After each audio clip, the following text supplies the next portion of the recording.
Lucas, capítulo 7, a partir do versículo 36. É uma história extremamente linda. Diz assim o texto: convidado por um dos fariseus para jantar, Jesus foi à casa dele e reclinou-se à mesa. Ao saber que Jesus estava comendo na casa do fariseu, certa mulher daquela cidade, uma pecadora, trouxe um frasco de alabastro com perfume e se colocou atrás de Jesus, a seus pés. Chorando, começou a molhar-lhe os pés com suas lágrimas. Depois os enxugou com seus cabelos, beijou-os e os ungiu com perfume. Ao ver isso, o fariseu que o havia convidado disse a si mesmo: se esse homem fosse profeta, saberia quem nele está tocando e que tipo de mulher ela é, uma pecadora. Obrigado. Então lhe disse Jesus: Simão, tenho algo a lhe dizer. Dize, mestre, disse ele. 2 homens deviam a certo credor.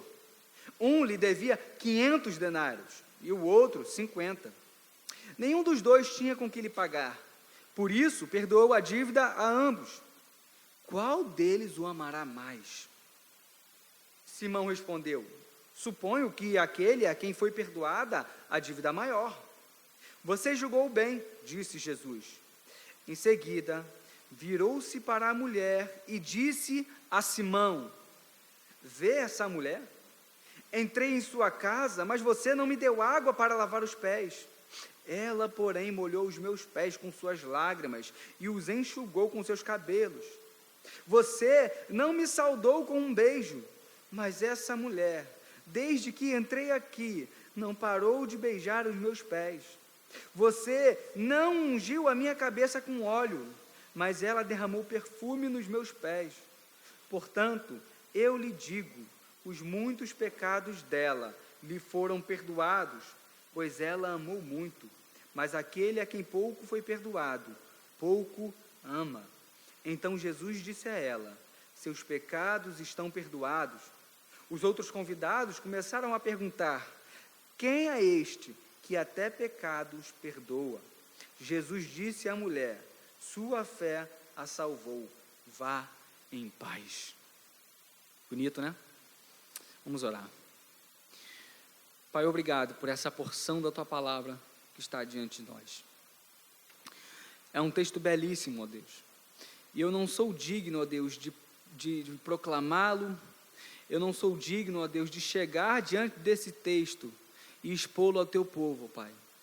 Mas eu clamo por Tua graça e por Tua misericórdia. Ajuda-me, Senhor. Que nessa noite poder venha do alto. Que nessa noite o Teu Espírito Santo me capacite a fazer aquilo que sozinho eu não posso, a fim de que a Tua palavra, Senhor, seja pregada fielmente e o Teu povo aqui reunido seja edificado, ó Deus. Por favor, que Satanás não roube as sementes que serão lançadas aqui. Por favor, que nada nos distraia, que nada roube a nossa atenção da Tua palavra. Em nome de Jesus Cristo, fala nessa noite. Por favor, ó Deus. Amém. Esse texto de Lucas 7 é um texto belíssimo.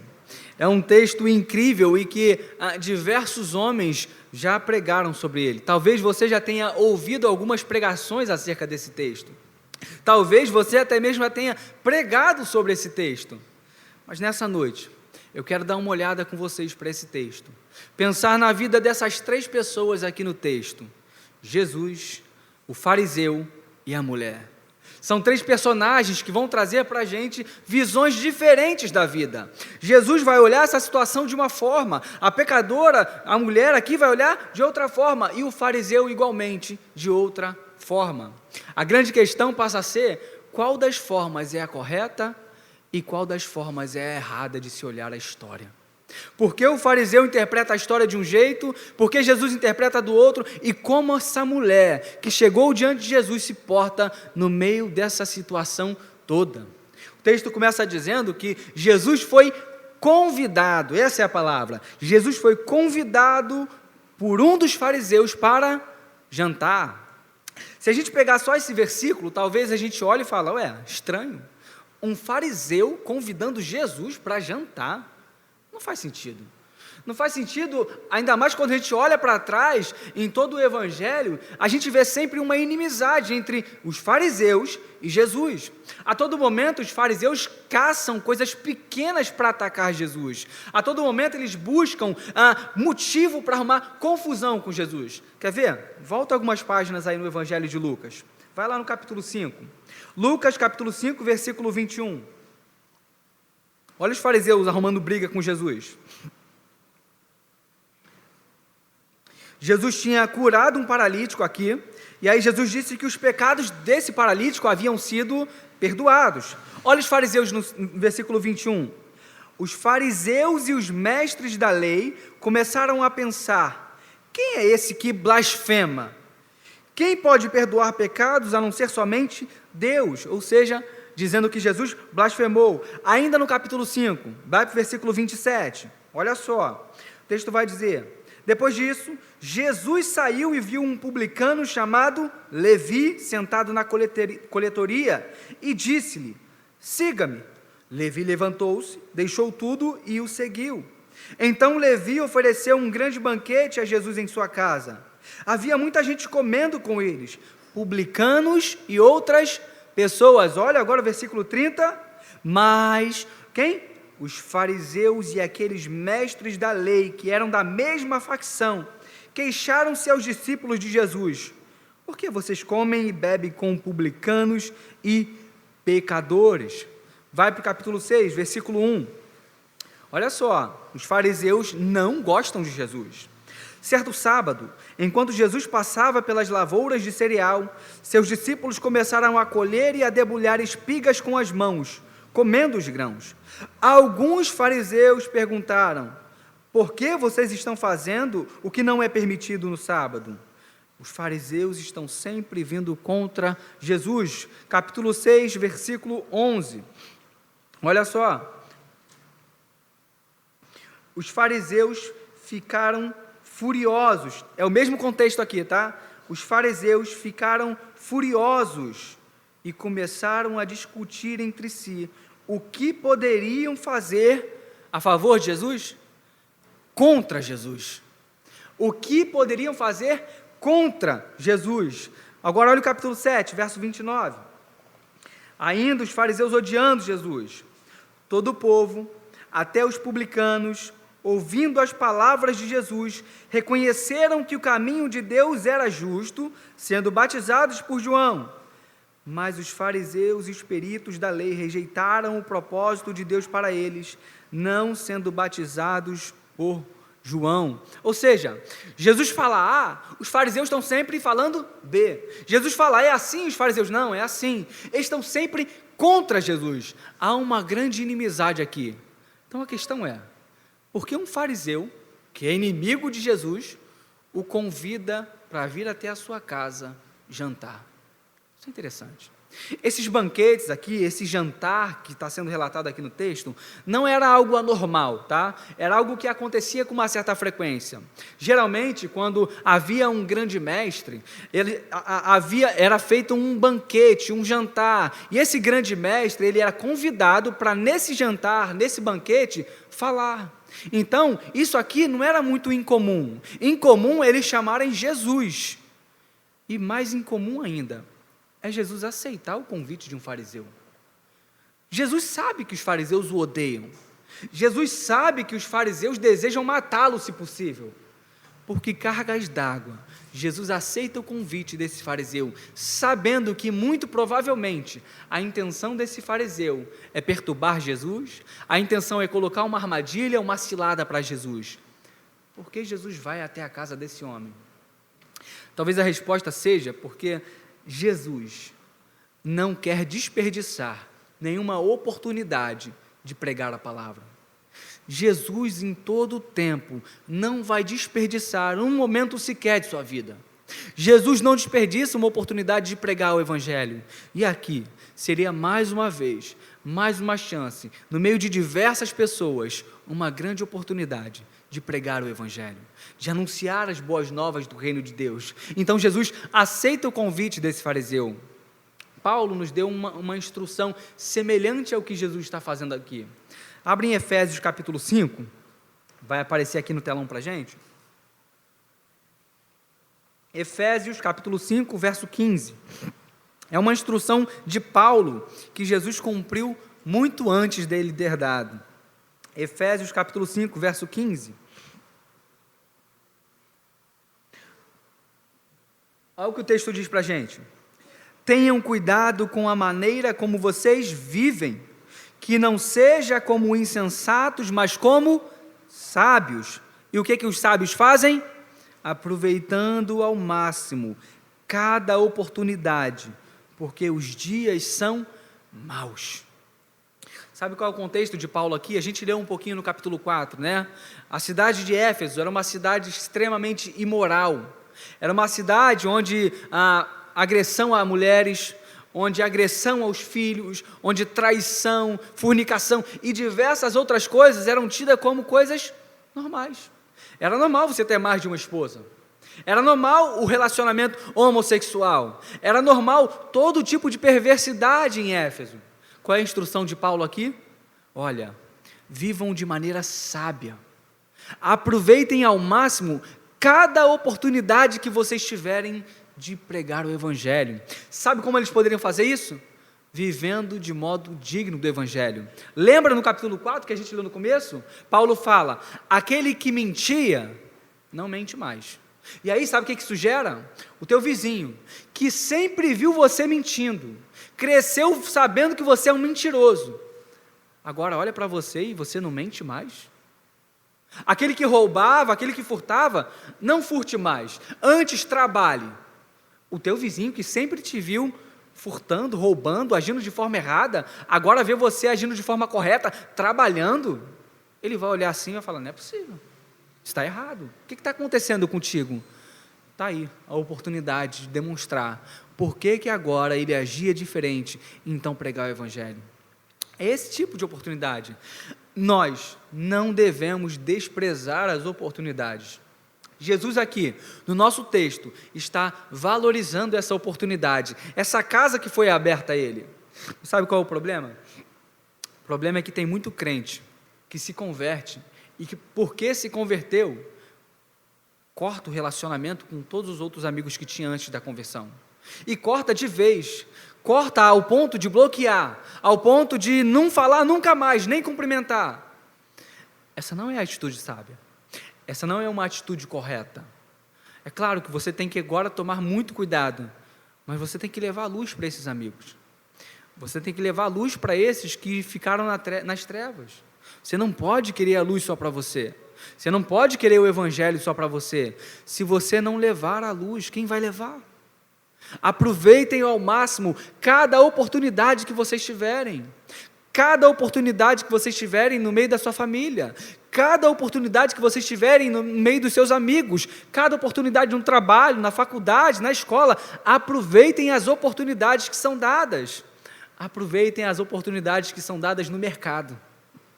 Eu já contei isso aqui uma vez, mas acho que vocês não se lembram. Uma vez eu fui no mercado para comprar queijo e outras coisas. E aí eu fui lá, pedi a moça lá, me dá 200 gramas de queijo. Aí ela pesou, só que eu olhei lá, quando eu vi que ela estava pesando, parece que estava meio estranho, eu falei, bom, deve corrigir. Não, ela pesou e botou o papelzinho do valor a pagar, né? Gente, estava dando R$2, por aí, um valor muito baixo. 200 gramas de queijo, R$2, está errado. Quando eu estava indo para o caixa aqui, eu olhei aquilo, falei, ih, rapaz, está errado aqui.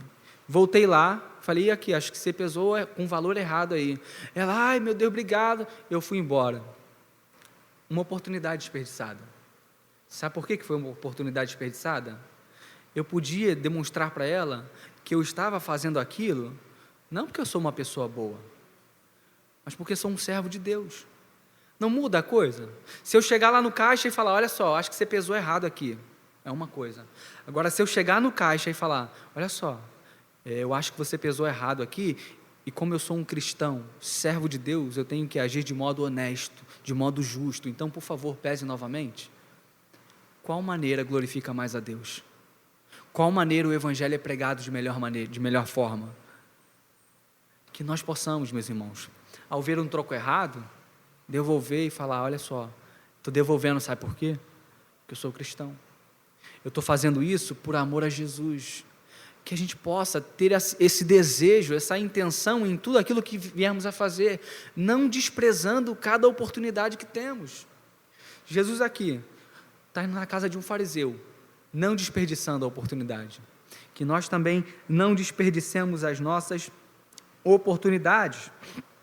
Jesus, então, ele senta à mesa, mas o texto diz, na verdade, que ele se reclina à mesa. Volta lá para Lucas 7,36. Ele se reclinou à mesa. Quando a gente olhar aqui para essa mesa, para esse banquete, a gente tem que ter em mente que não é a mesma mesa que nós temos em nossa casa. A mesa que nós temos na nossa casa, os nossos pés ficam embaixo da mesa, não é? Porque ela é alta. Essa mesa aqui, que Jesus está se assentando, ele não senta como nós, ele se reclina, ele fica sentado como que no chão, e os pés ficam para fora da mesa, não para dentro. Então, Jesus está aqui, se reclinando. E algo interessante acontece, versículo 37. Ao saber que Jesus estava comendo na casa do fariseu, certa mulher daquela cidade, uma pecadora, trouxe um frasco de alabastro com perfume, se colocou atrás de Jesus a seus pés, chorando, começou a molhar-lhe os pés com suas lágrimas. Depois os enxugou com seus cabelos, beijou-os e os ungiu com perfume. Jesus está sentado, os pés dele estão para fora da mesa, e aquela mulher, uma pecadora, ao ver aquela cena, os pés de Jesus, ela não se contém, ela se agarra aos pés de Jesus, e ela começa a chorar, e não apenas chorar de um modo comedido, né? Quando cai apenas uma lagrimazinha aqui, a gente limpa. Não, o choro dela parece ser um choro copioso, aquele choro que as lágrimas realmente descem, ao ponto de molhar os pés de Jesus, e de ela ter que secar os pés de Jesus com seus próprios cabelos. É um choro copioso, é um choro verdadeiro dessa mulher. Mas a questão é, por que essa mulher está chorando? O que faz essa mulher chorar? A gente vai chegar lá, mas primeiro, quem é essa mulher? O texto simplesmente diz para a gente que ela é uma pecadora. Mas pecadores todos nós somos. Qual é o tipo de pecado que talvez o texto queira deixar claro para a gente? Parece, e alguns estudiosos creem nisso, e eu também acredito nessa possibilidade, parece que essa mulher era uma prostituta. Sabe por quê? Por causa do perfume que ela tinha em casa. Esse perfume que ela tinha em casa não era algo comum a todas as mulheres. Nem todas as mulheres tinham isso. Essa mulher, muito provavelmente, tinha esse perfume em casa, para que ela pudesse usar em pequenas porções, num colar, para atrair os homens na rua. Então, muito provavelmente, ela era uma prostituta. A pergunta é, por que uma prostituta, simplesmente por ver os pés de Jesus, está chorando? E aqui a gente tem pelo menos duas possibilidades, pelo menos duas. A primeira é a que o pastor Jonas Madureira traz para a gente. Ele, segundo a interpretação dele, essa mulher está chorando porque quando Jesus entra naquele lugar, ela já estava lá. Ele confirma isso no verso 40, no verso 46. Na verdade, verso 45.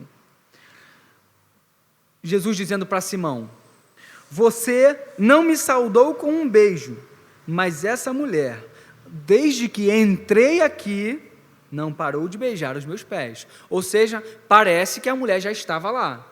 Então, por que essa mulher chora, molha os pés de Jesus e o beija? Talvez a explicação esteja exatamente nesse trecho aqui, quando Jesus vai confrontar o Simão. Normalmente, nesse tipo de banquete, o homem que era convidado a falar e todos os outros convidados a se assentarem à mesa eram recebidos com um certo tipo de honra. Vamos lembrar aqui que não tinha asfalto, tá? Era barro. Então, quando as pessoas vinham da rua, o que acontecia?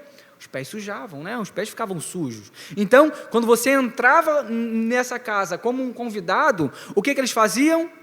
Limpavam os pés do convidado, lavavam os pés dele. Depois faziam o quê? Davam um beijo, como um cumprimento. Recebia a pessoa de uma forma interessante, de uma forma boa. Essa era a maneira como Jesus deveria ter sido recebido por Simão e não foi. Então, Jonas Madureira, ele olhando para essa passagem, ele vai dizer que quando essa mulher vê Jesus sendo tratado de forma tão humilhante, tão ultrajante, sendo desprezado pelo fariseu, com os pés todos sujos à mesa, ela não se contém. Então ela começa a olhar aquela situação e ela se sente indignada por Jesus e ela começa a ficar contristada no coração e por isso ela se derrama em lágrimas. Talvez essa posição esteja correta, mas eu acredito que ela possa não estar plenamente completa. Eu acredito que essa mulher, ela tinha ouvido o que Jesus tinha dito. Eu acredito que de alguma forma Jesus tinha pregado alguma coisa naquele momento, que foi de encontro ao coração dela. Ou Jesus havia pregado antes e ela já foi decidida ali para se entregar a Ele. Porque ela já leva o perfume para aquela casa, ela já leva o frasco de perfume àquele lugar, decidida a derramar aquilo aos pés de Jesus. Só que na cabeça dela, o plano dela sai um pouco errado. O plano dela não era chegar e chorar aos pés de Jesus, não era chegar e molhar os pés de Jesus com suas lágrimas, porque se esse fosse o plano dela, ela provavelmente levaria uma toalhinha, né? Ela não ia pensar, bom, eu vou chegar lá, vou chorar muito, vou molhar os pés de Jesus e enxugar com o cabelo. Não, ela ia levar uma toalhinha se ela tivesse planejado isso. Mas parece que foi algo inesperado. Parece que algo diferente aconteceu ali e o coração daquela mulher foi tocado tão profundamente que ela decidiu abandonar todas as suas práticas repugnantes. Como eu disse, o perfume era usado por aquela mulher para atrair outros homens. Olhando para esse texto, parece que essa mulher está querendo dizer para Jesus, olha aqui o perfume que eu uso para atrair outros homens, eu jogo todo aos teus pés porque eu não quero mais essa vida, porque eu fui atraída a ti, aquela que usava o perfume para atrair, fui atraída por aquele que é o ser mais precioso que existe na terra. Ela foi atraída pela luz do mundo, ela foi atraída pela rosa de Saron, ela foi atraída por aquele que é o ser mais cativante. Ela olha para Jesus e ela não consegue se conter e ela se derrama aos seus pés. Essa é uma cena linda. É uma cena capaz de causar lágrimas em qualquer ser humano com um mínimo de sentimento. Mas parece que isso não acontece com Simão. Parece que isso não acontece com o fariseu. Olha só o que ele pensava em seu íntimo. Verso 39. Ao ver isso, o fariseu que o havia convidado disse a si mesmo, se esse homem fosse profeta, saberia quem nele está tocando e que tipo de mulher ela é, uma pecadora. Gente, uma cena linda como essa está acontecendo. O coração de uma mulher está sendo quebrantado, lágrimas estão jorrando, coração aberto diante de Deus, arrependimento sincero brotando, louvor genuíno sendo louvado a Deus. Mas esse homem só enxerga que essa mulher é uma pecadora. Esse homem, ele enxerga a vida com os olhos completamente equivocados, completamente errados. Ele tem olhos de fariseu. E o problema, e o pior, é que o problema desse homem não é um problema só desse homem, é um problema de muitos que têm olhos de fariseu. Coisas maravilhosas estão acontecendo, coisas lindas estão acontecendo, o evangelho está sendo pregado, a palavra de Deus está sendo anunciada, arrependimento está acontecendo, mas ele só enxerga o pecado dos outros. Ele só enxerga o defeito dos outros, a falha dos outros, o erro dos outros. Será que essa não é uma realidade no meio da igreja do nosso tempo? Onde existem muitos olhos de fariseus, onde muitas pessoas estão mais atentas aos pecados dos outros do que aquilo que os outros têm feito que agrada a Deus, do que aquilo de bom que às vezes brota do coração. Quer ver um texto? Abre Mateus capítulo 21. São os próprios olhos dos fariseus sendo usados aqui. Mateus capítulo 21, versículo 12. Olha só.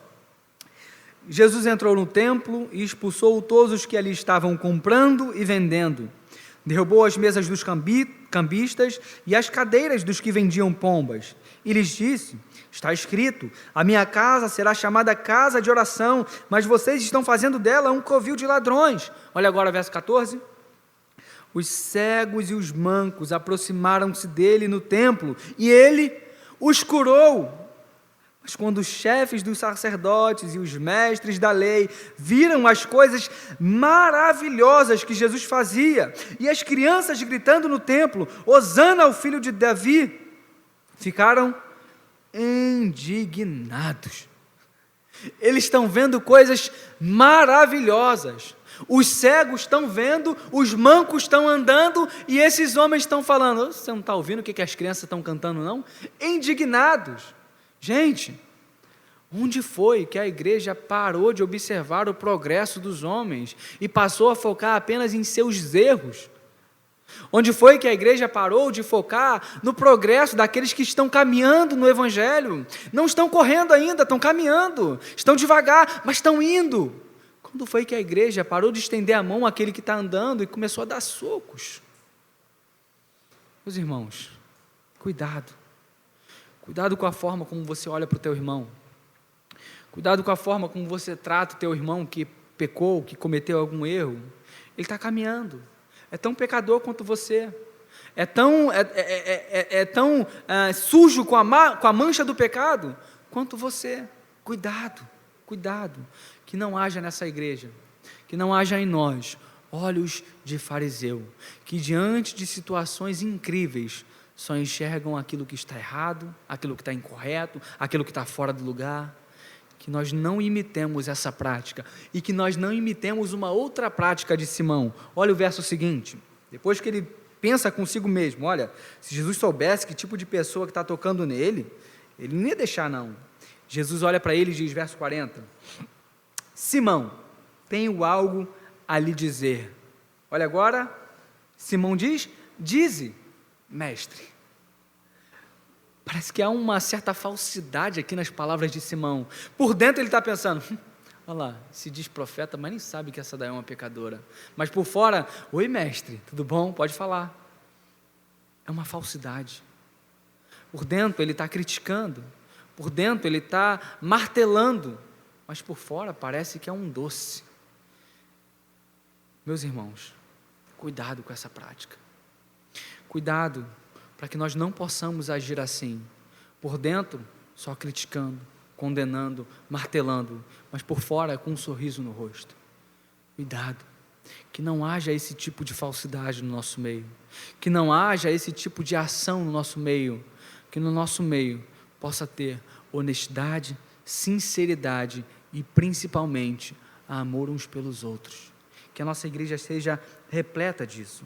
Então Jesus vai contar a história para esse homem, versículo 41, Jesus vai dizer, Simão, 2 homens deviam a certo credor, um lhe devia 500 denários, e o outro 50, nenhum dos dois tinha com que lhe pagar, por isso perdoou a dívida a ambos. Qual deles o amará mais?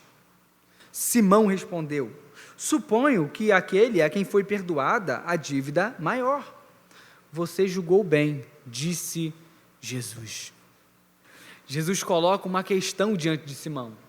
Aqui, gente, quando o texto fala para a gente denário, um denário equivalia a um dia de trabalho braçal de um homem, tá? Então, um devia 500 denários, ou seja, 500 dias de trabalho, e o outro devia 50 denários, 50 dias de trabalho. Um devia muito, o outro não devia tanto assim. Jesus pergunta, Simão, se eu perdoar a ambos, quem vai me amar mais? Quem eu perdoei mais ou quem eu perdoei a dívida menor? Simão olha e fala, não Jesus, com certeza é aquele que você perdoou a dívida maior. Jesus olha para ele e fala: você acertou, está certíssima a sua conclusão. Mas sabe qual é o problema aqui? Simão é muito bom com teoria, mas é muito ruim com gente.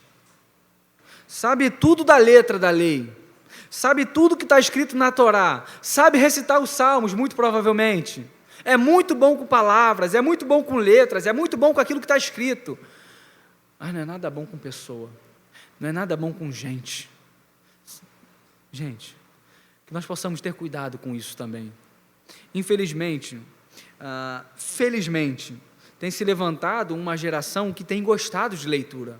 Tem se levantado uma geração que tem gostado de estudar a palavra, tem gostado de se aprofundar no estudo da teologia, tem se aprofundado no conhecimento de Deus. É muito bom isso, mas o problema é quando se começa a estudar, começa a se ler, começa a se aprofundar naquilo que é correto nas Escrituras, mas acaba se perdendo o tato com as pessoas, acaba se perdendo ali o modo benigno, o modo bondoso de tratar as pessoas. Você passa a não mais enxergar as pessoas como pessoas com problemas, com pecados, pessoas que precisam de ajuda. Não, você começa a enxergar as pessoas como máquinas que não podem errar nunca, porque o texto diz assim, e elas não podem errar nunca. Cuidado, meus irmãos, que a gente não olhe as pessoas como máquinas, mas como seres humanos que falham, que erram, que têm seus pecados, que têm suas dívidas a pagar, que têm seus problemas. Cuidado com a forma como você olha para o próximo. Simão é muito bom com teoria, mas não é nada bom com gente. A gente precisa ser bom com teoria e bom com gente. Bom de Bíblia, mas bom de estender a mão. Bom da palavra, mas bom de cuidar do coração dos que sofrem. Será que você é assim? Ou será que você está pendendo mais para um lado? É muito humano, é o outro lado. É muito humano, cuida muito de gente, mas não lê a Bíblia, mas não se aprofunda no conhecimento, mas não conhece a teoria, mas não lê a palavra de Deus. Será que você está pendendo para esse lado? Ou você está pendendo para o outro lado? Sabe tudo da Bíblia, mas na hora de tratar o próximo bem, aí complica. Na hora de estender a mão para aquele que está caído, aí dificulta. Que nós possamos ter equilíbrio em saber a palavra, em conhecer a teoria, mas colocar em prática de modo sábio e de modo sensato. Jesus então diz: Simão, você acertou, parabéns. Mas olha o versículo 44. Em seguida, isso é interessante, Jesus vira para a mulher, ou seja, ele olha para a mulher, mas fala com Simão. E olha a pergunta de Jesus: vê essa mulher? A primeira pergunta de Jesus aqui é extremamente interessante. Eu estava lendo isso, é uma sacada muito boa do livro O Pastor Imperfeito, do Zec, né? É um livro muito bom. Eu estou lendo esse livro e eu li esse texto tem um tempinho já. Simão, ele não vê a mulher, Simão vê uma pecadora. Jesus olha para Simão e fala: Simão, vê essa mulher. Não estou perguntando se você está vendo o que ela já fez, eu não estou perguntando se você viu o que ela já vai fazer, eu não estou perguntando se você vê qual é a profissão dela, não, eu estou perguntando se você vê essa mulher. Olhe para a mulher, olhe para o ser humano diante de você, vê esse ser humano aqui. A gente precisa aprender a olhar para o ser humano, não para o que o ser humano fez, para o que o ser humano fará, para aquilo que ele vai fazer, não, é olhar para o ser humano, é para o homem diante de nós. Jesus fala: está vendo essa mulher aqui? Está vendo ela? Simão, olha a diferença entre vocês dois, olha só, entrei em sua casa, Simão, mas você não me deu água para lavar os pés. Ela, porém, molhou os meus pés com suas lágrimas e os enxugou com seus cabelos. Simão, você não me saudou com um beijo, mas essa mulher, desde que entrei aqui, não parou de beijar os meus pés. Simão, você não ungiu a minha cabeça com óleo, mas ela derramou perfume nos meus pés. Percebe a diferença entre Simão e essa mulher? Simão é muito bom em criticar, mas não é bom em servir. Eis aí um outro grande problema da nossa sociedade. Estamos cercados de pessoas muito boas em criticar, mas não tão boas assim em servir. São pessoas que são boas em apontar o dedo. Parece uma máquina de detectar defeitos. Ela olha e logo sabe qual é o defeito que tem ali. É muito boa em enxergar os erros. Mas para servir, aí fica difícil. São pessoas que são completamente diferentes de Jesus. Jesus, meus irmãos, mesmo sendo quem Ele é, mesmo fazendo o que Ele fazia, Ele assumiu a forma de servo e veio nos servir. Vocês lembram lá em João, quando Jesus, lá na ceia, lá com seus discípulos, Ele tira a sua túnica, pega uma bacia, forra uma toalha na cintura, o que Ele vai fazer? Lavar pé de discípulo. Aquilo não era função para Jesus, mas Jesus olha e fala, eu vim para servir. Jesus olha e fala, está vendo? Nenhum de vocês fez isso. Vocês estão preocupados em saber quem é o maior, quem é o menor, quem é o mais importante, quem vai ficar à direita, quem vai ficar à esquerda, e estão esquecendo de que precisam servir e amar uns aos outros. Será, meus irmãos, que nós não temos cometido o mesmo erro? A minha pergunta para você essa noite é, será que você não se tornou um Simão da vida, que é muito bom em criticar, que é muito bom em apontar o erro, mas colocar a mão na massa para fazer, aí não. Que Deus tenha misericórdia de nós. Que eu não seja um Simão da vida, bom em criticar, mas ruim em fazer. Não, que você não seja um Simão da vida. A igreja não precisa de Simão. A igreja não precisa de fariseu, a igreja precisa de servos que estão dispostos a servir uns aos outros. A igreja não precisa de Simão que olha para o pecador e fala, é pecador. Não, a igreja precisa de gente que olha para o pecador e diz, ei, Jesus te perdoa, ei, Jesus estende a mão para você, não importa o seu pecado. A igreja precisa de gente que leva o evangelho ao outro. Meus irmãos, nós precisamos ser pessoas que estendem a mão uns aos outros. Que você, meu irmão, que você, minha irmã, não haja como Simão. Jesus finaliza esse texto dizendo que essa mulher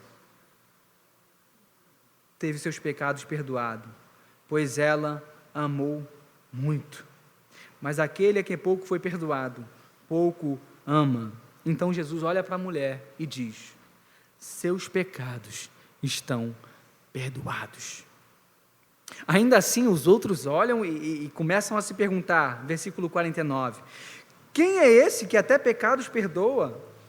Então Jesus diz à mulher, a sua fé te salvou, vá em paz.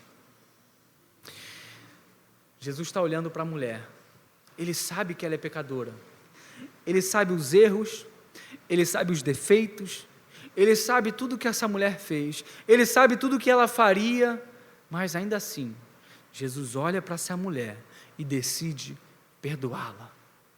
A vida daquela mulher parece ganhar um ânimo novo. A vida daquela mulher parece ganhar algo diferente, ela parece ganhar um ar novo para continuar a viver. Mas eu quero que você pense um pouco comigo sobre como devia estar a mente dessa mulher no momento antes de chegar até os pés de Jesus, no momento em que ela está ali olhando Jesus e ela está pensando, ela levou o frasco de perfume, ela está disposta a derramar tudo aos pés de Jesus e ela está pensando, meu Deus, vou ou não vou? Tem momentos quando a gente tem que tomar uma decisão e o coração palpita, acelera, a gente tem que tomar uma decisão, o coração acelera, é fazer ou não fazer, é pegar ou largar.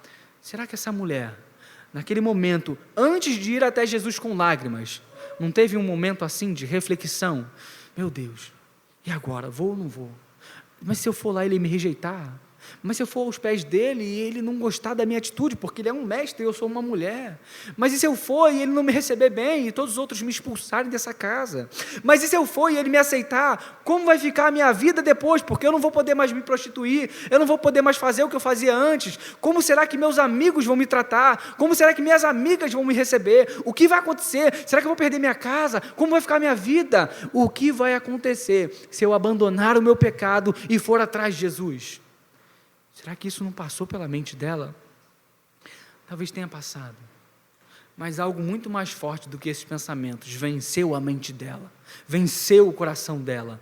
E essa mulher foi aos pés de Jesus.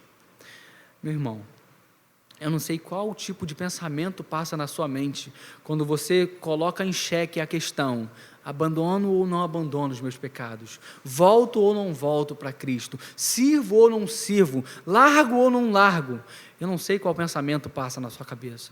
Eu não sei se o medo de perder amigos, eu não sei se é o medo de perder pessoas queridas, se é o medo de perder um trabalho, se é o medo de perder qualquer outra coisa que você dê valor. Eu não sei qual é o medo, mas de uma coisa eu sei: assim como essa mulher decidiu abandonar a sua vida de promiscuidade, a sua vida de prostituição, para seguir a Jesus, faça você também, porque com certeza será uma vida muito, muito melhor, porque Jesus vai preencher a sua vida de uma forma completamente melhor do que todas essas coisas preenchem.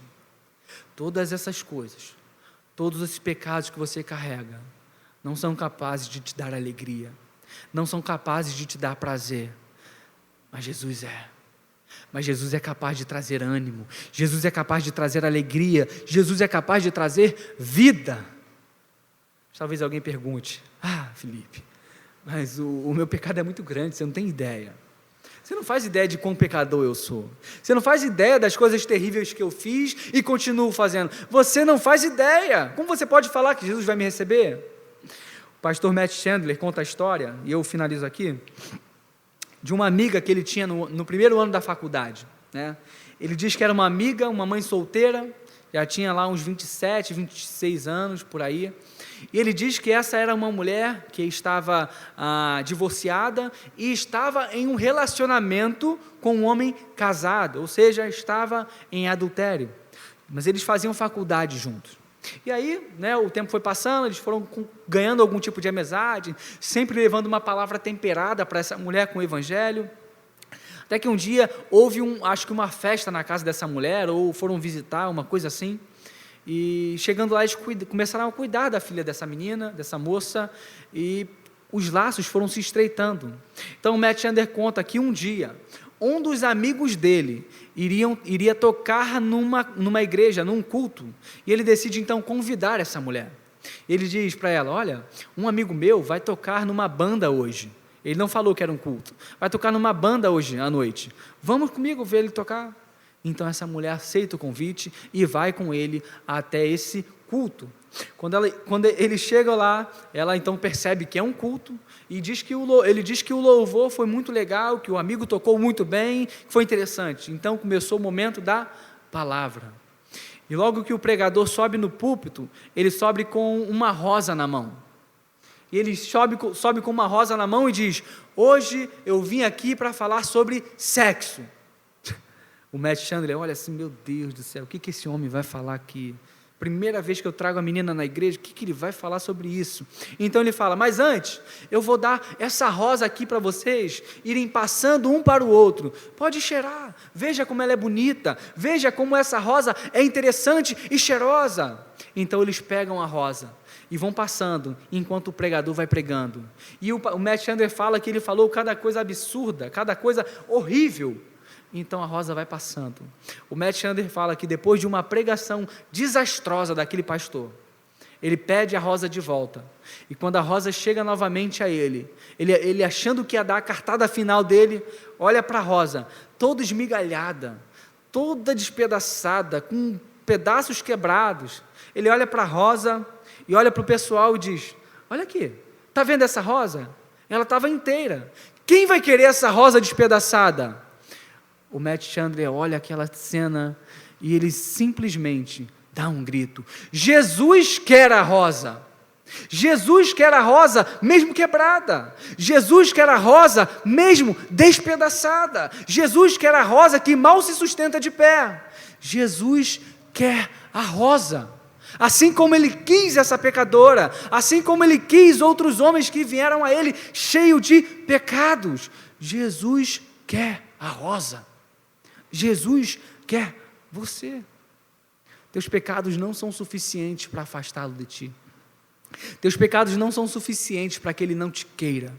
Não há nada que você faça que Jesus possa olhar e dizer: eu não quero ela porque ela fez isso. Meus irmãos, Jesus ainda perdoa pecados. Jesus quer a rosa. Que você possa guardar essa palavra no teu coração. Se tem gente aqui precisando de arrependimento, hoje é o dia. Nesse texto que nós lemos, nós vimos pessoas com oportunidades. Jesus teve a oportunidade de ir à casa de um fariseu e pregar o evangelho, e foi. Essa mulher teve a oportunidade de ir adiante de Jesus, derramar a sua vida, abrir o seu coração, e foi. O fariseu teve a oportunidade de se contristar, de engrandecer e louvar a Deus, mas não o fez. Por favor, seja diferente de Simão. Olhe para esse texto, olhe para essa palavra e arrependa-se dos seus pecados e volte-se para Jesus. Eu quero convidar você a orar. Curva a sua cabeça, feche seus olhos. Eu quero convidar você a orar nesse momento. Mas não aquela oração que a gente está acostumado a fazer. Aquela oração que o pregador fala e todo mundo apenas ouve, quando não divaga por aí. Eu quero que você ore de fato, e eu vou dar um tempo para você. Abra o seu coração a Deus, confesse os seus pecados, confesse seus erros, confesse a sua culpa, e peça a Ele por perdão, por graça, por misericórdia. As mãos de Cristo estão estendidas nessa noite, para trazer perdão ao que pecou, para levantar o que caiu, para fortalecer o cansado, para dar ânimo ao desanimado. Ore a Deus nessa noite.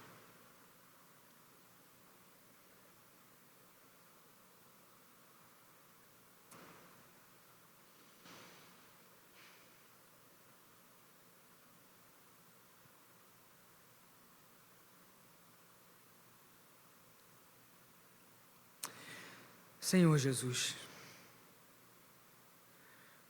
como pode, ó Deus, como pode Tu ser um Deus tão perdoador?